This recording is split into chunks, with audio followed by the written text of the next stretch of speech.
¡Producción! ¡Producción! Bienvenidos a un video explicativo sobre el motor Otto, realizados por estudiantes de cuarto semestre de Ingeniería Industrial.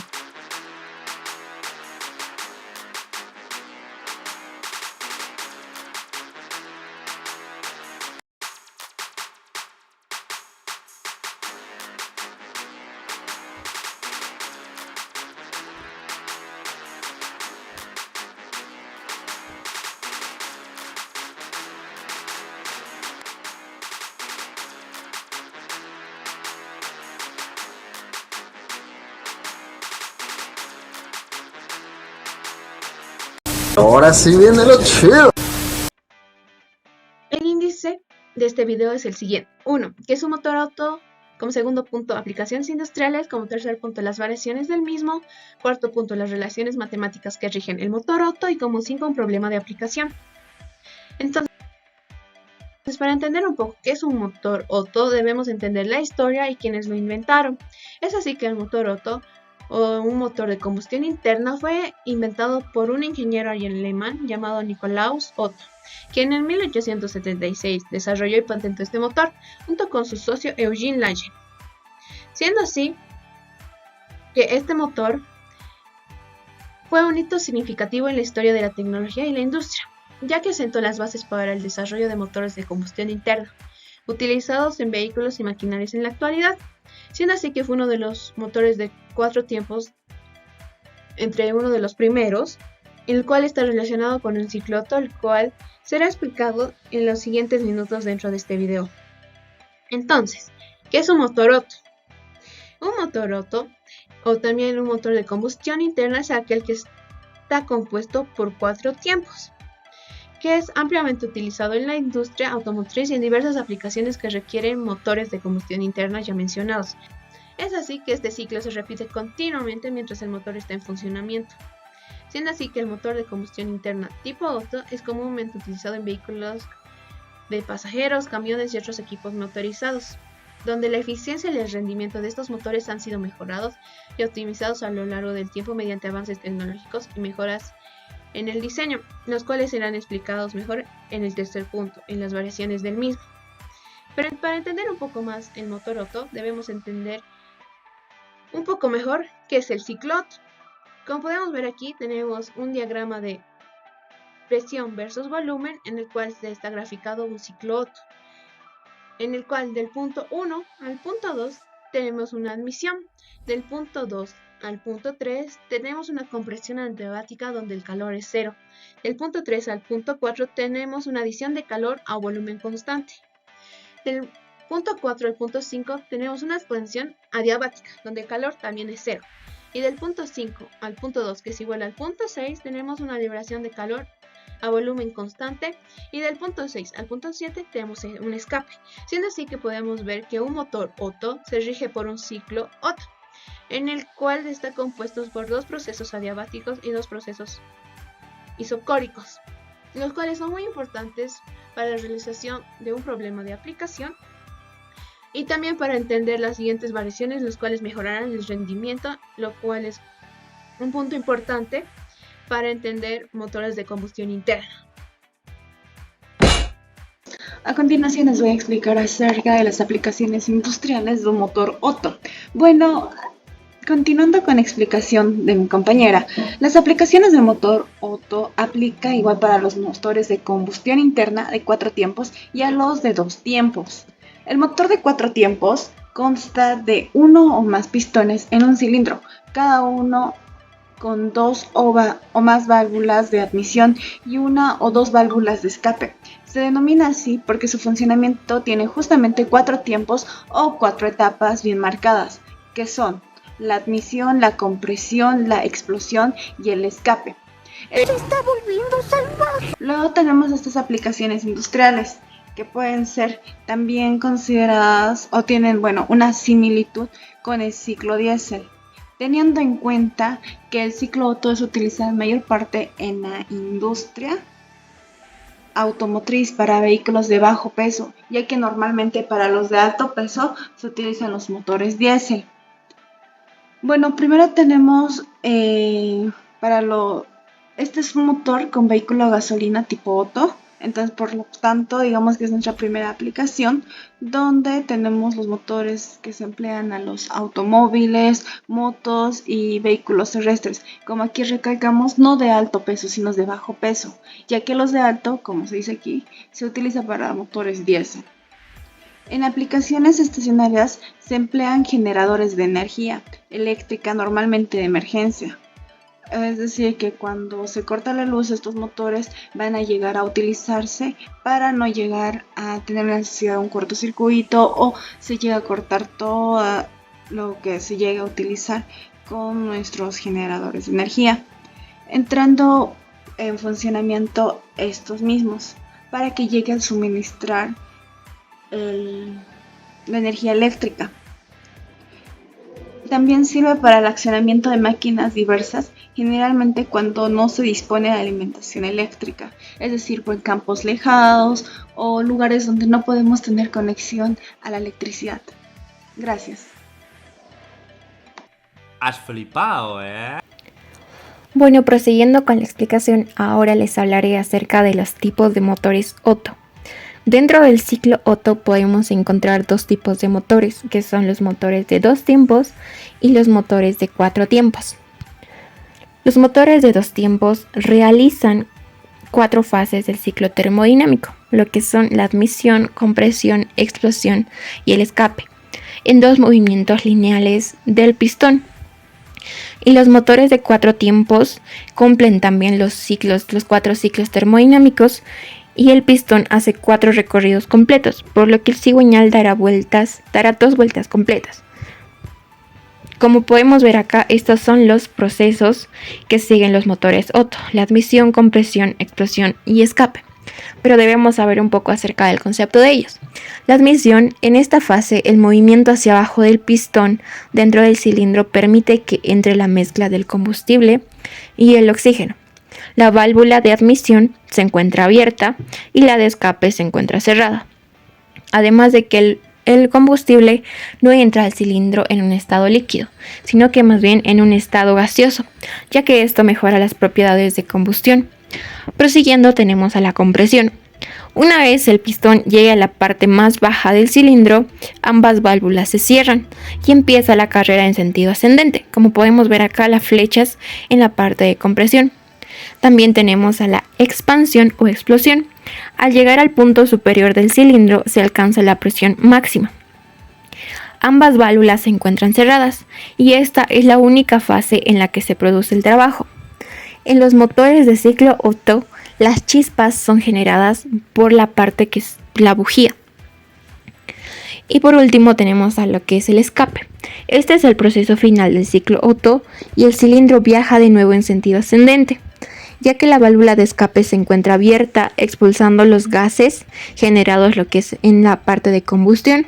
Y una vez el pistón alcanza la parte superior del cilindro, la válvula de escape se cierra y ahí da comienzo nuevamente a la fase de admisión. Bueno, aquí pudimos observar lo que son las fases que cumplen, y prosiguiendo vamos a explicar también las diferencias que existen entre los motores de 2 y de 4 tiempos. Para que se entienda un poco mejor, la diferencia entre estos es de que el motor de 4 tiempos produce una explosión por cada 2 vueltas que llegue a tener en el cigüeñal y por una explosión en cada vuelta del cigüeñal en el motor de 2 tiempos. La gran ventaja del motor de 2 tiempos es de que esta, a diferencia del 4, produce mayor potencia a la salida del cigüeñal, pero la desventaja que tiene es de que tiene un mayor desgaste en la parte del combustible. Aquí también podemos observar otros tipos de motores relacionados al ciclo Otto, como podemos ver los motores de gasolina convencional. Este tipo de motor es más común de motor Otto y se encuentra en la mayoría de los automóviles. Funciona mediante la ignición de una mezcla de aire y gasolina en la cámara de combustión mediante una chispa generada que, como bien lo dije, la chispa es generada por la bujía. También tenemos al motor de inyección directa. En lugar de inyectar combustible en el conducto de admisión antes de la válvula de admisión, como el motor convencional, la inyección directa de gasolina se inyecta el combustible directamente en la cámara de combustión. Esto permite un control más preciso del combustible y una mayor eficiencia. También tenemos al motor de ciclo Atkinson.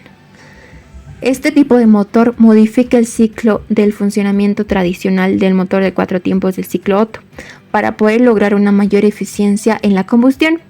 El motor de ciclo Atkinson sacrifica la parte del poder de salida a cambio de una mayor eficiencia en el consumo de los combustibles. Como pudimos bien observar, estos son otros tipos de motores que están relacionados al ciclo Otto. Como dato interesante, aquí podemos ver lo que es el primer motor Otto que fue producido, que fue elaborado en el año 1876, y al lado podemos ver ya un motor Otto actual, ¿no? Por ejemplo, acá podemos ver las diferencias, las grandes diferencias que fueron generando a través de los años. Déjeme pensar. A continuación, hablemos sobre las relaciones matemáticas. Pero antes, recordando, el ciclo de Otto es el ciclo termodinámico que se aplica en los motores de combustión interna, de encendido por chispa a volumen constante. Como se puede observar en la parte izquierda, tenemos al ciclo de Otto, donde este ciclo consta de 4 procesos. De 1 a 2, que es la compresión adiabática reversible o isentrópica. De 2 a 3 es la transferencia de calor. De 3 a 4 es la expansión adiabática reversible o isentrópica. Y de 4 a 1 es el enfriamiento isométrico con transferencia de calor, o también denominado rechazo de calor a volumen constante.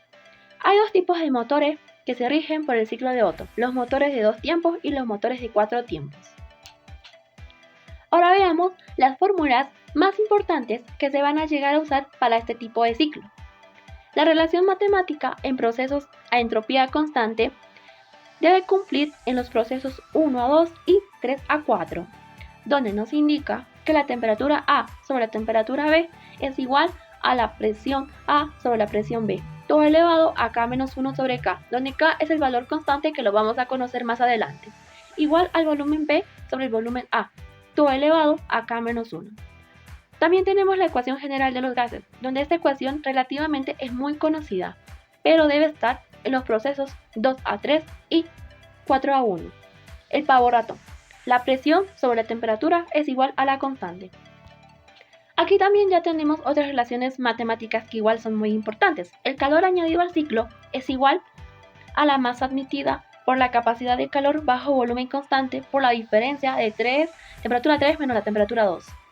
El calor rechazado es igual a la masa admitida por la capacidad de calor bajo volumen constante por la diferencia de temperatura 4 menos la temperatura 1. El trabajo neto es igual al calor añadido al ciclo menos el calor rechazado. También tenemos la relación de compresión, que es igual al volumen 1 sobre el volumen 2. Y por último, la eficiencia térmica, que se pide en realidad en todos los ejercicios. La eficiencia térmica es igual a 1 menos paréntesis 1 sobre la relación de compresión, cerramos paréntesis, todo elevado a K-1. Como ya lo había dicho, que lo vamos a ver, ¿cuál es el valor de K? El valor de K, o la constante K, equivale a 1,4. La constante de R equivale a 0,287 kilojoules sobre kilogramo por Kelvin. Y por último, tenemos a la constante de la capacidad de calor bajo volumen constante, que es igual a 0,717 kilojoules sobre kilogramo por Kelvin. Significa ¡peligro! ¡Peligro! Yo les voy a hablar sobre un ejercicio acerca del ciclo de Otto. El enunciado nos dice que se tiene un ciclo Otto con una relación de compresión de 8.5. Sus temperaturas máxima y mínima son 1600 Kelvin y 310 grados Kelvin respectivamente. Su presión inicial es de 150 kilopascales, con transferencia de calor de 800 kilojoules sobre kilogramos. Tengan en cuenta que los calores específicos son constantes. Y acá el ejercicio ya nos muestra un gráfico de lo que sería el ciclo Otto, con los estados de 1, 2, 3 y 4. Nos pide el ejercicio determinar la eficiencia térmica, la salida de trabajo neta y la presión media efectiva. Para el estado 1, ya el ejercicio nos da la presión y la temperatura, que son 150 kilopascales y 310 Kelvin. Y ya mediante la ecuación ideal de los gases del estado, tenemos esta ecuación, donde nuestro valor de R sale de la tabla de vapores, que en nuestro caso es el aire. donde encontramos que tiene un valor de 0.2870 kilopascales por metro cúbico sobre kilogramo por grados Kelvin. Reemplazando ya en la ecuación nos da un volumen 1 de 0.593 metros cúbicos sobre kilogramo. Para ya lo que es la temperatura 2, tomamos esta ecuación que se encuentra, bueno, el estado 1-2 toma un proceso de compresión isoentrópica, donde la constante K se encuentra en las tablas de vapor. Mediante esta ecuación, que sería temperatura 2 sobre temperatura 1, que es igual a paréntesis volumen 1 sobre volumen 2 elevado a la constante K menos 1, de acá podemos despejar T2. Bueno, acá tomamos su inversa y acá ya despejaríamos lo que viene siendo la temperatura 2. Reemplazando datos de la temperatura 1, el volumen 2, el volumen 1 y elevado a la K menos 1, se toma un valor de 729.67 grados Kelvin. Ya, para la presión 2 utilizamos una ecuación similar, pero no es la misma. Ya en esta tomamos lo que es la presión 2, la presión 1, igual al volumen 1, al volumen 2 elevado a la constante K. De acá despejamos lo que es la presión 2 y ya reemplazando los valores, tomando el valor de K que es igual a 1.4, encontramos una presión 2 de 3001.081 kilopascales. En esta ecuación donde vemos que el volumen 2 es igual a volumen 1 sobre R, esta es la relación de compresión para volumen, donde de acá podemos despejar el volumen 2 y encontramos un valor de 0.069 metros cúbicos sobre kilogramo. Para nuestro estado 3 ya tenemos lo que es una temperatura 3 de 1600 Kelvin, que ya no está el ejercicio, la presión de 6580.68 kilopascales, que eso lo vamos a encontrar ahora, y el volumen 3 de 0.069 metros cúbicos sobre kilogramos. Cabe recalcar que acá para la presión 2, o sea, respecto al estado 3, el volumen se mantiene constante y por eso es que mantenemos el mismo volumen. Mediante la ecuación de la siguiente, que es presión 3 sobre temperatura 3, que es igual a presión 2 sobre temperatura 2, acá podemos despejar lo que es la presión 3. Despejando y ya reemplazando los datos, hallamos una presión 3 de 6580.68 kilopascales. Ya, pasando para el estado 4 y vamos allá a lo que es la presión 4. Ya tenemos la temperatura 4, que es 679.75 kilopascales, y un volumen 4 de 0.593 metros cúbicos sobre kilogramos. Eso es lo que ya tomamos de dato del anterior estado. Mediante la ecuación siguiente, que es volumen 3 sobre volumen 4 elevado a una constante K menos 1 igual a una temperatura 4 sobre temperatura 3, de acá podemos despejar la temperatura 4 y ya reemplazando los datos que se tiene con el valor K de 1.4, hallamos lo que es la temperatura de 679.75 grados Kelvin. Para la presión 4 utilizamos la siguiente ecuación, que viene siendo presión 3 sobre presión 4, que es igual a un volumen 4 sobre un volumen 3 elevado a la constante K, tomando el mismo valor de la constante K, que es 1.4. Ya reemplazando los datos, nos hallamos una presión 4 de 328.91 kilopascales. Para el inciso B, ya lo que sería lo que nos pide el trabajo neto, primeramente necesitamos el trabajo neto, que es el calor de entrada menos el calor de salida. Para hallar el calor de salida, utilizamos lo que es la CB por la temperatura 4 menos la temperatura 1, cerrado entre paréntesis. Reemplazando los datos que en la constante CB hallamos por tablas, se tiene que el calor de salida toma un valor de 665.48 kilojoules sobre kilogramos. Y ya reemplazando en la primera ecuación, que viene siendo el trabajo neto, serían los 800 kilojoules sobre kilogramos menos 265.48 kilojoules sobre kilogramo, hallando un trabajo neto de 534.52 kilojoules sobre kilogramo. Para el inciso final, que viene siendo la eficiencia térmica, hallamos que N viene siendo, esa ecuación principal, que es 1 menos el calor de salida menos el calor entre el calor de entrada. Ya tenemos los valores del calor de salida y el valor del calor de entrada, y reemplazando nos da un valor de 0.6681, que llevándolo a una forma porcentual encontramos un valor de 66.81%, que vendría siendo multiplicándolo por 100. Para la presión media efectiva tenemos la ecuación que nos dice que esta viene siendo la relación entre el trabajo neto respecto a la diferencia de volúmenes.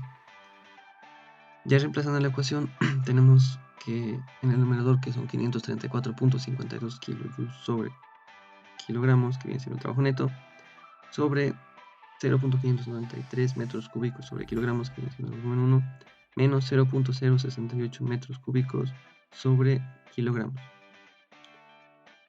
Y nuestro valor de la presión media efectiva, reemplazando, viene siendo